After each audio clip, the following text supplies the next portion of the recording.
Welcome to the Rebranding Christianity podcast, a space for anyone who's concerned about the decline of Christianity in America or puzzled as to why that decline is happening.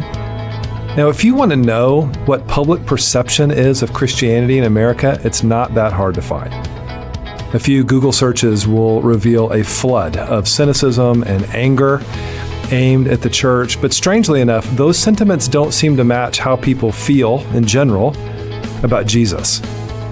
The clear and obvious question is, in what ways does the church not look like Jesus?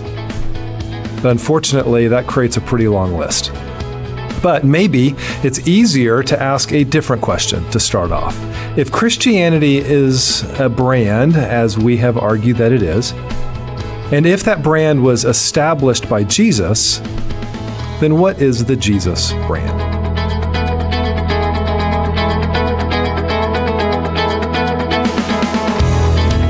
Well, hi, my name's Greg. I'm here with my good friend Cindy. Hey. Cindy, you're wearing a really cool shirt we were talking about before this podcast. It says Real Super Dry, so I just want to call you Super Dry. And only cool people know about it. And evidently, if you know, you Greg know. and I did not know about it. And we did not know about it, so I'm going to call you Super Super Dry for the rest. But welcome, Cindy.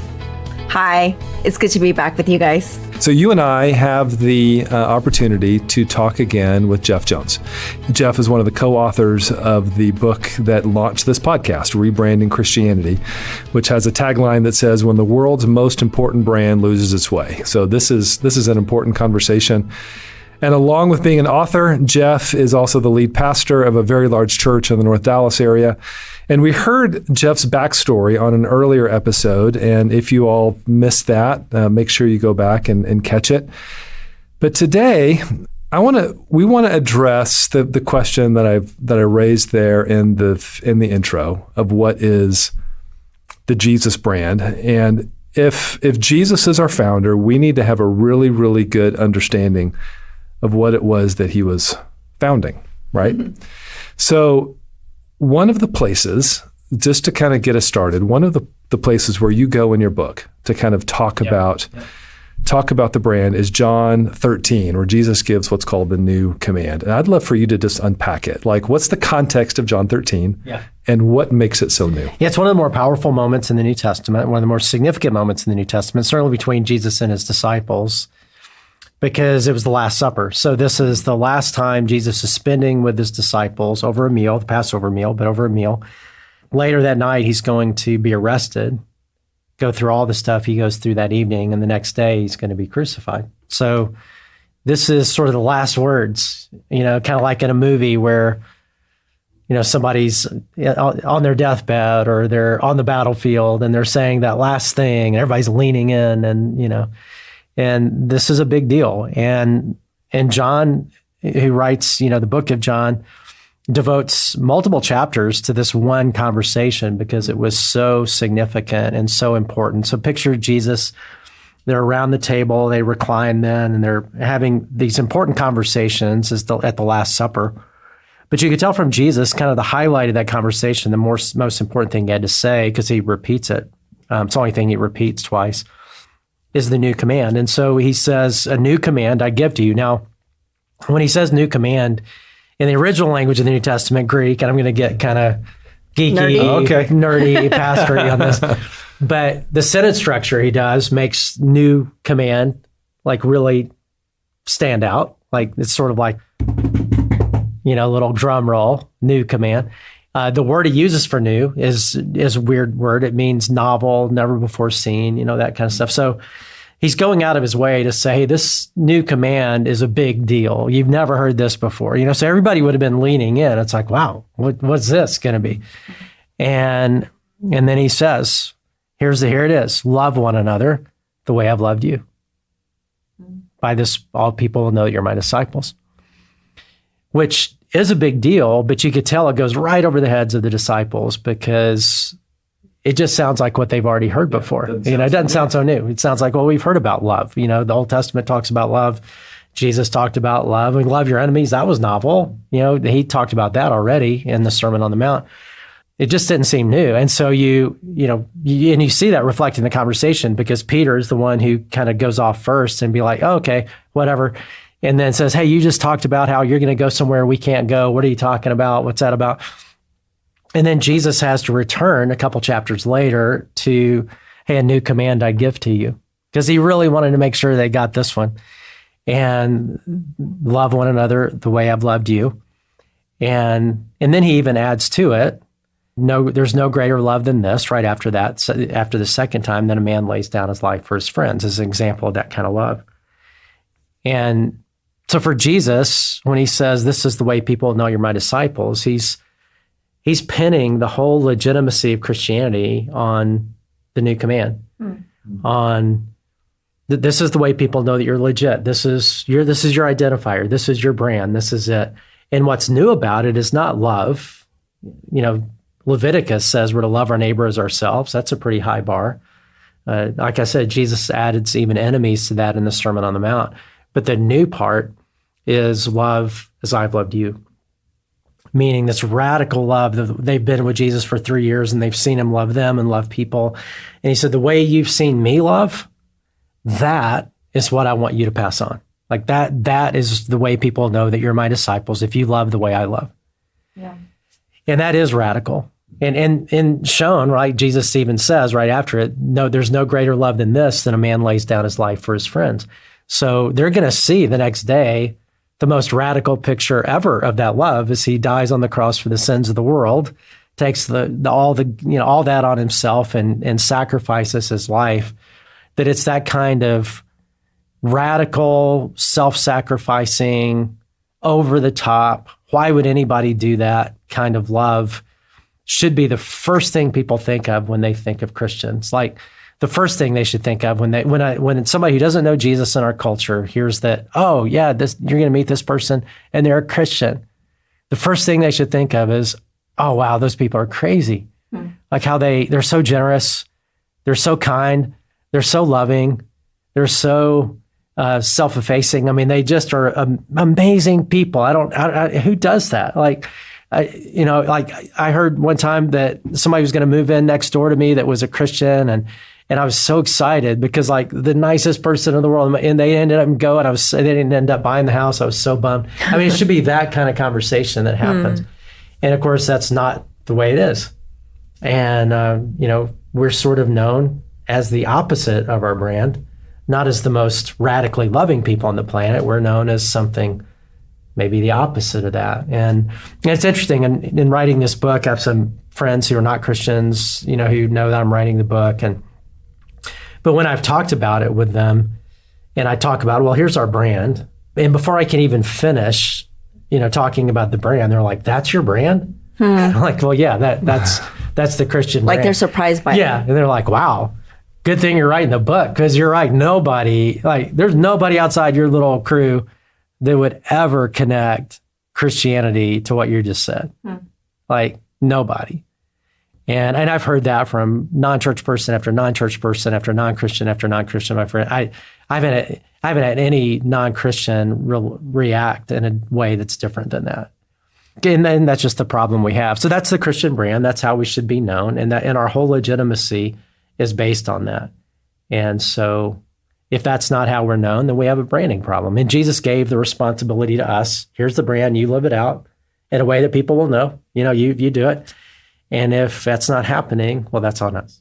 Yeah. So I get what you're saying about love should be our brand identifier, but it feels like we're missing the truth part. Scripture tells us to speak truth in love. So what about the truth part? Shouldn't we be speaking that too? How are you addressing that? Yeah, we should, right? It's not loving to hide truth. Like if I know something is wonderfully true, I'm not going to hide that from somebody, and we have the most important message in the world. And that is how people can have a relationship with God through faith in Jesus because of what he did on the cross. And that truth, the gospel, the good news of the gospel, is the most important truth ever. And so, yes, we have something to say that's more important than any other thing that could possibly be said. But the only way people are going to care enough to hear what we have to say is if we do what Jesus told us to do, and that is to love in ways that other people don't love. Only he loves like that. So that people actually want to hear what we have to say. Otherwise, we're just an annoyance. And you look at Jesus, in John 1, John said he came full of grace and full of truth. So it's not that he hid truth, but he was full of grace and full of truth. And I think the order is important. So he always elicited grace, which then gave space for people to experience and hear and even have curiosity about truth, about what he had to say. And so if we want people to care about what we have to say, if we are friends of truth, then we will love the way Jesus calls us to love and create goodwill, create this sort of irresistible curiosity about what makes us tick, so that people actually want to hear what we have to say. They're curious about what we have to say, not annoyed by what we're trying to say. So I want to ask just kind of a clarifying question, because we talked about it's time to go back and kind of reclaim what Jesus has taught us to do, or taught the brand to be for us. And we talked in an earlier episode kind of some of the stats of what has happened to the Christian church, particularly in the last 50 years. But you're not, and you can correct me if I'm wrong here, but it doesn't seem like what you're advocating for is that we need to go back to the way Christianity was in the 1950s, because that's when we had it, like all of that kind of stuff, because we're sort of talking about stats over the last, 50 years.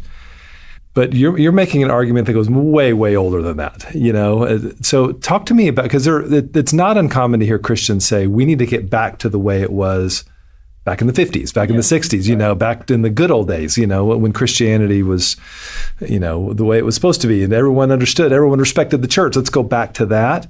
And it doesn't sound like that's what you're advocating for. No, I'm glad you say that, because that can be, when you look at the stats, that can make it look like that's what we're trying to say is, let's go back to Andy Griffith world. And, and it's easier to say that, by the way, if you're white.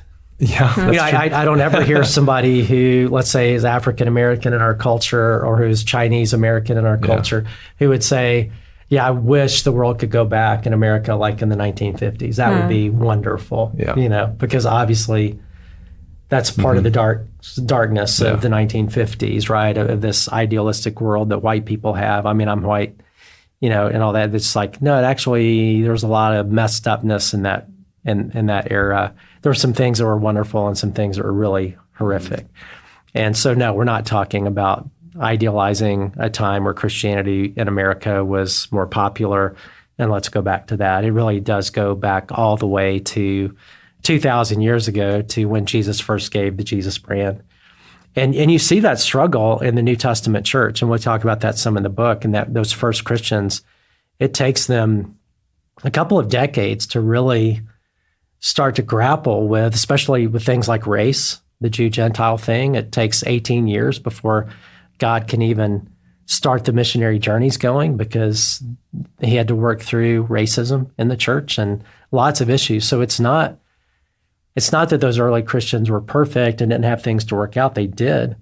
But as they did begin to get it and they begin to live out this uncommon love, I mean, they developed, and we'll talk about in the book, the first multi-ethnic, multicultural, multi-socioeconomic community, the first really diverse community in history that was inclusive and loving and sacrificial. And then the way they treated the poor and the way they loved their enemies, even when they were being persecuted and all. It was that kind of radical love expressed in community and then lived out in culture in ways that were so irresistibly compelling, so difficult you couldn't explain it away, that it won over a very hostile Roman world, not just skeptical Roman world. I mean, they literally won their world over 100 and something years by living out the brand as Jesus. And so that's the good news, is that this isn't the first time that this problem has happened, where we've had a branding problem, so to speak. Or we've had a major perception problem. They're a great example of how God can work through a group of people who are on brand to win over a world. And and it seems like, I'm not a church historian by a long stretch, but it seems like as we look over church history, there are long stretches and in pockets where Christianity grows in power, or stuff like that, and then they lose their way, and to where there's long stretches where they're off brand. And then there's correctives that sort of happen. And we might just be in one of those correctives, but it does. So that gives us hope, just as Jesus is going to build his church and he's going to make corrections and that kind of stuff. But then it also brings up the question, what causes the church, like maybe it's different from culture to culture, time to time, but what are some of the causes that causes the church to be off brand on their sole identifier, and we kind of get off course? Well, let's tease that for a future week. Because, that's a lot. Advanced conversation of looking at how mission drift happens and how we drift from our brand. And I'll say, really briefly, church history will demonstrate it always happens whenever Christianity is at the power center of a culture. Wow. We do not handle power well. And that's the good news about now that we're being pushed to the margins is this is a cycle that's repeated. It's when we're pushed to the margins that we then kind of find our identity again and begin to live that out. And I think we are in one of those corrections that you're talking about. Yeah. So, okay, Jeff, I get what you're saying about let's love others and let's love people, but I don't understand how I'm supposed to do that when I'm faced with somebody who has just fundamentally different beliefs than me. We're not just talking about like Jew and Gentile. I'm talking about stuff where they believe things that go against my own personal freedoms, or we're not just talking about politicians. We're talking about political issues, life and death. Like, how does one love somebody like that? And it seems like back in Jesus's time, they didn't have as many of these issues. And so maybe it was easier for them to practice love to other people back then. Yeah, I get why it seems like that. But if you look at Roman history and Jewish history and Gentile history, the level of division and segregation and hatred and anger and hurt unresolved and all of that in Jesus's world was, I would argue, way crazier than our world, as polarized and divided as we are today. And so Jesus's perspective was like perfect opportunity, with an enemy to show love. Like this bingo, like this, he just flips it that when you're being persecuted, he said, because Jesus says that in the Sermon on the Mount, anybody can love people that love them. Anybody can agree with people that agree with, anybody can dialogue with people who agree with them. I mean, that's not, anybody can do that. But here's what I'm asking you to do as my people. Like, this is the way we roll in radical love. You love your enemies. You love those who are even persecuting. You pray for them. You bless them. You honor them.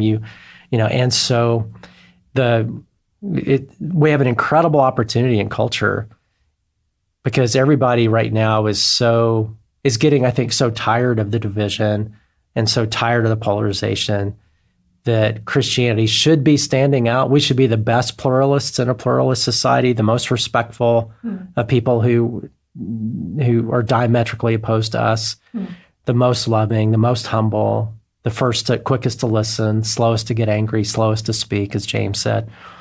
That's what we should be known for. And if we do it, it's just this huge opportunity. I mean, just sitting there, it's like low-hanging fruit right now for us to actually claim that ground and demonstrate love in a compelling way. And so I love the question because it is hard, but that is our ethic, right? And we can be the most respectful, the most humble, the least self-seeking people on the planet, especially toward those that we disagree with or who are out to get us, who are our opponents, who are trying to take something away from us. That should be like, awesome. This is an incredible opportunity. Look at this. That's the way Jesus saw it in the Sermon on the Mount. And the way Christians, that's one of the reasons we just talked about the early Christians that they did that, and it's crazy because we have Roman historians, you can read them and you say, wow, look at these Christians. Like even when they're being killed for their faith, like they're like praying for these people and so the Romans were, these historians and even Caesars at times were talking about that and really threatened by it because they realized this is subversive. Like we can't control this, and I mean, the more we're mean, the more we're terrible, the better these people are. What are we going to do? And so a polarized, divided world is really a perfect environment to show the difference that radical love can make. And you addressed this a little bit earlier, that the new command probably didn't seem new when they first heard it, because love is a theme in the Bible, and it shows up again and again. But it does feel like, and I just want to run this by you so that you can speak into it. It feels like that throughout Scripture, God just keeps ratcheting it up, because even like the 10 Commandments are based in love. How to love God, how to treat people well, don't steal from them, don't kill them. There's it's the floor. It's the bare minimum. Even the golden rule, then, treat people as you would like to be treated. That's based in love. But none of those come anywhere close to the new commandment in terms of how radical it is. And so for those of us who care about the Bible, want to follow the Bible, and what do we do with that? When we read in one place, it's like, okay, this is the standard. We read another place, okay, there's a very different standard. I don't know. I think the difference in the expansion is Jesus coming and sending the Holy Spirit. So Jesus is the exact representation of the Father, Hebrews says, right? Because he's God. So if you want to know what God's like, Jesus, right? So Jesus shows up as a human. So and what you see throughout the Bible, I mean, this is a whole, you could spend hundreds of hours on this, but essentially the Bible shows us that, reveals to us that God is the most gracious, loving being in the universe. And that's at his core who he is. And so sometimes I think as humans, because we're conditional on our love and all that, or the way we've been taught to think about God, we can think that the God is actually something else, but he chooses to be really gracious and he chooses to be really loving. He's actually pretty angry and he's pretty off standoffish and all that. But he sent Jesus, and Jesus was a really nice guy, and just decided to be different. But that's not reality. The reality is he is like, this is his character. This is who he is. He is the most gracious, humble. Like Jesus said that, come to me, all who are weary and heavy laden, I'll give you rest. For I'm gentle and lowly of heart, humble of heart. So he is the most gentle, humble, loving, kind being on the planet. I don't think we knew what that looked like until Jesus came. Yeah. So when Jesus comes, he's able to look at his followers and say, okay, you want to follow me? What you've seen me do. Now you've seen it. That's it. That's all I want you to do, is just do that. And not only that, you better wait, because you're not going to be able to do this on your own. Mm-hmm. So I'm going to send the Holy Spirit, and he's going to empower you to do this thing. Mm-hmm. And so now we've got God indwelling us to emulate the most loving being on the planet, God, to live like Jesus told us to live, to love like he did, to represent to other people what God is actually like and the opportunity they have to know their Creator and to be loved by their Creator. And one of my big prayers of the book is that in the conversation is that it would help us as the church to accurately reflect the heart of God to people that he loves. Mm. Because as a pastor, my biggest fear is that I'll mess that up, that I will misrepresent the heart of God to people that God loves way more than I can imagine. That's what the Pharisees did in Jesus' day. They didn't mean to. They were trying to be good people, doing the right thing, but they misrepresented the heart of love, the heart of God to people that he loved. Jesus was incredibly frustrated by that.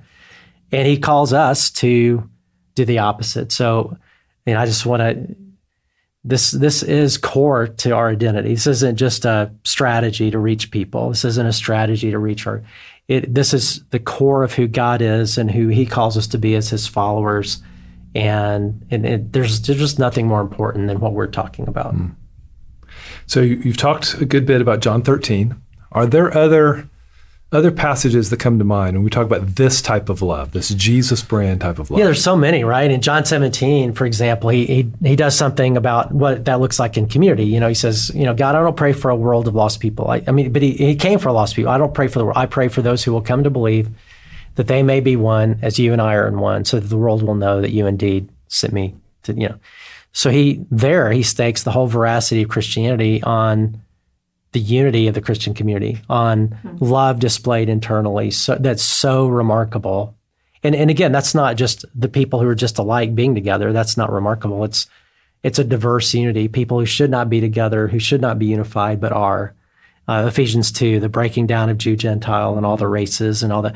And as I said before, Christianity really is the first community of people like that, And so in John 17 was realized in that first century church that was so compelling. So that's one place.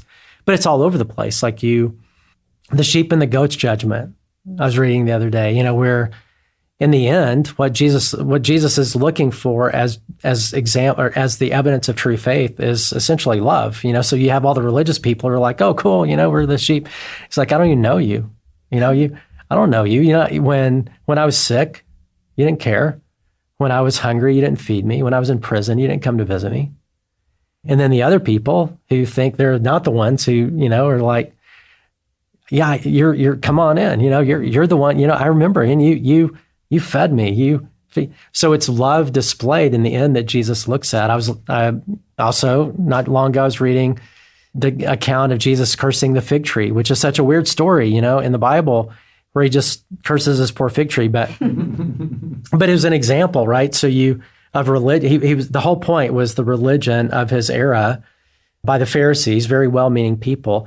So the fig tree had life; it had green leaves. But it didn't have figs, it didn't have fruit. And he curses the fig tree because essentially what you want in a fruit tree is fruit, not leaves. And so they had life, just not fruit. So what is the fruit that he's looking for in religion? Well, we know that. It's love. Yeah. Ultimately, it's faith, hope, and love, but the greatest of these is love. And therefore, if his people are not producing fruit that he's looking for, then we're worthy of being cursed. And so, and as a pastor, that's really bothers me in a situation that we're in where nobody is seeing that fruit and culture. They wouldn't connect us with, this incredible love tree. Look at this. You get it you touch a Christian, it's going to fall all over you. That's not the way we're known. Then as a pastor, it's making me think, well, what am I doing? Like, what are we doing in American Christianity that's not producing fruit? Because if we want to be blessed by Jesus, not cursed, it's just all over the place because this is the core of who we're called to be. Philippians 2, right? The way Jesus lived a selfless life and he left heaven for earth and left being honored as God and lived as a human being, as a servant among sinful people, even died on a cross. And Paul says that's exactly how we're called to live, So we're to live the same way, love the same way, to see others, esteem others, and treat others as better than ourselves, and not being concerned about our own interest as much as the interest of others in Philippians 2. That's how we roll. That's the first thing people should think of when they think of Christians is they set themselves aside for the sake of others. And that's what Paul's saying in Philippians 2. I got to quit, but there's lots of passages. There was, when I read your book, especially this chapter on the love brand, I'll tell you which passage came to mind for me that I was thinking through. And it kind of has to do with, in the New Testament, there are a lot of things other than love that the New Testament talks about. There's a lot of topics and a lot of things in the Christian community that we can care about and we get all sort of wrapped around.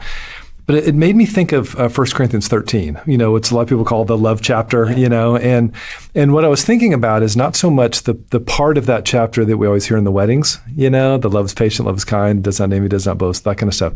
But the first few verses of that chapter where Paul says, if I speak in tongues of men and angels, but do not have love, I'm a resounding gong, clanging cymbal. Or if I have the gift of prophecy and I can fathom all mysteries and all knowledge, or if I have a faith that moves mountains, but I don't have love, I'm nothing. And he kind of goes on, like with talking about these things that as Christians we care about.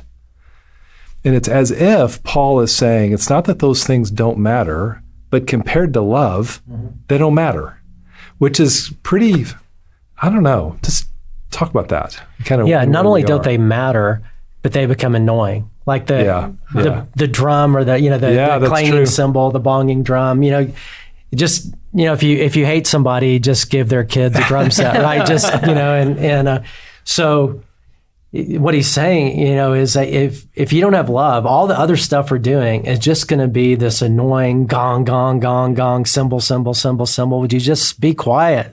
All you're doing is just a bunch of noise. Stop it. Love is the thing that changes that, right? But without love, it's just an annoyance. And I think it's an incredible passage, right, of who we're called to be, and that if we want people to, as we said earlier, care about what we have to say. Without love, we're just an annoying gong, a clanging cymbal. And of course, we're going to be repulsive. Yeah. We have no credibility. We have no anything, So, and I think that's where we're at. And so, that's kind of where we'll start going for a little while. We'll get to the good stuff, the positive stuff. But I do think we have to ask the question for probably a few episodes of what's gone wrong. If our culture doesn't see us this way, if we are a clanging cymbal, if we are seen as repulsive and annoying, because I don't think anybody hears the new command, love one another the way I've loved you, and think, oh, it's stupid. That's a terrible idea. We shouldn't do that. And I think most people think, well, yeah, we should do that. In fact, we are doing that. And most Christians would say we are doing what we're doing out of love. Sure. Yeah. And so then it gets a little awkward, you know, because the people that we're loving wouldn't say that it's love. But right. So what's wrong? And where's the mission drift and so it's going to take a little bit of endurance and a little bit of openness and humility to just ask ourselves some hard questions, to think, okay, if we're not doing what Jesus told us to do, because people don't know us that way, so we know that, then what is going wrong? And internally, like for us, where's the mission drift that's happened? We also just had this massive test over the last few years of our priorities and our culture gave us an F. We'll talk about that. So what's gone wrong? And then, we'll talk about how do we recapture it? How do we get it right? But I think we do have to take responsibility for the problem before we can move on to the solution. The thing that stands out to me from what you've said today and really helps me just consolidate what is Jesus trying to get us back to is the thing I have to ask myself is love displayed? Not is truth displayed, but is love displayed, and would other people be able to clearly see that? So I'm not sure of the answer for myself, honestly. And I love that you are a pastor. You've been a Jesus follower for so long. You're a pastor of a megachurch, and you're still asking yourself that question for you personally. This is not something for somebody else or something for me and Greg only, something that you've mastered, but something that you're still trying to figure out for yourself in your life. Yeah, absolutely. Well, I am looking forward to the next episodes we're going to jump in, because in these first few episodes, we've kind of gotten backstory for you and Mike and kind of learned a little bit about what a brand is, what is the Jesus brand. And just as you said, it's like now it's time for us to have some really frank conversations, and how did we get here and what can we do? And also, I love that we're doing it within the context of a podcast and within your pastor's heart, because it is kind of all right, we need to huddle up, team, and we need to talk. And anyone who wants to listen, come on in. Yeah. You know what I mean? I mean, this is not a behind closed doors conversation. It's open, and we'd love for anybody to participate in this, which I just love the heart behind that. Yeah, and you talk about the time for frank honesty. In my experience with people outside church who have been hurt by church, who found out what we're doing, when they find out about me writing the book and I talk about it, you can see the hope building, the curiosity building. It's just people who are willing to be honest and to say, you know what, this is who Jesus called us to be. We're not. We get it. It's on us. We don't want to be that way anymore. And we're going to take ownership of that. It's given my friends and people I've talked to incredible hope that like interest in like Christianity, that who really are not, but who now are, just because we're willing to have a conversation like this and be open. And it's so shocking to them that church people would be honest about this kind of thing or open to even asking these questions. Yeah. Well, we have a lot of conversations coming up that I'm really looking forward to, but we're going to end it here. For the sake of time, we'll talk all day.